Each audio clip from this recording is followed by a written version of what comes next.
Hi! So today, tuturuan ko kayo kung paano mag-Zircon ng tirzepatide na 15 milligrams. And then, usually, ang kasama ng tirzepatide na 15 milligrams is 3 ml na backwater. But since meron akong 10 ml and may mga iba pa akong ire-recon, 10 ml yung bubuksan natin today. Okay, so una natin gagawin is i-prep lahat ng kailangan. So yung alcohol pads ko nandito, naglalagay lang ako sa container nung yung ginagamit sa pang-nails. Pero kung meron kayong alcohol swabs na individual, mas okay yun, gamitin nyo yun. So meron tayong needle na pang-recon. Ito. 3 ml yan, pero since 15 mg lang yung i-recon natin, ang kailangan lang natin is 1.5 ml. Turuan ko muna kayong mag-recon. So ito yung kailangan natin. Open nyo lang. Ano ba, muntik pa akong masapa. And then, pag nyo lang dyan. And then yung kit nyo, may kasama yung ganito. Hindi yan sirang nail cutter. Ano to? Vial opener talaga siya kasi medyo masakit tong i-open. So, ganito siya gamitin, ganyan. Para lang kayong nagbubukas ng beer. So, open nyo lang. Yan. Then, ito naman din, yung backwater nyo. Yan. Key. Ay. Yan.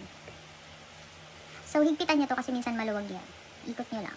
Tapos, kuha tayo ng ear na 1.5 or 1.5.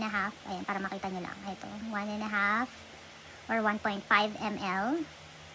Tanggalin nyo to. Ay, wait. Hindi pa ako nakakapaglinis ng vial.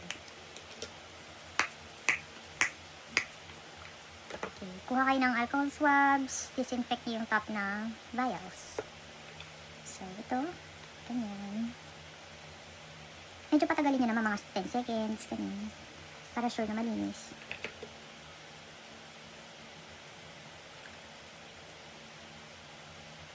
Okay.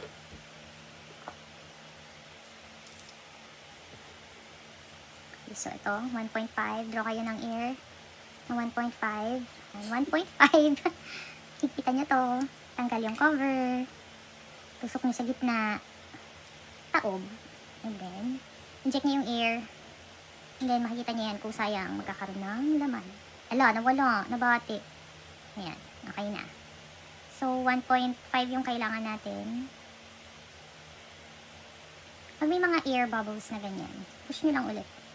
Hanggang sa mawala siya. Kasi dapat walang air pockets or air bubbles.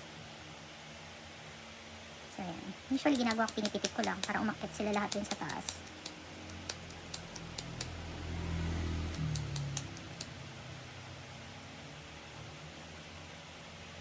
Okay, yan. Nalinis na. Meron pang konti pero okay na yan.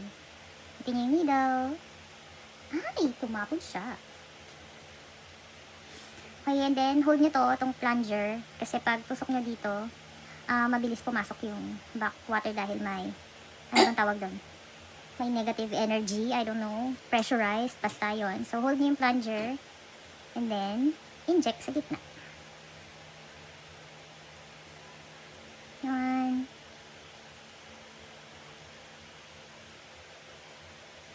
Dahan-dahan lang. Ayan na. Okay, kapag lang natin wait. Okay, mix lang. Hanggang mawala yung mga buo-buo niya sa loob.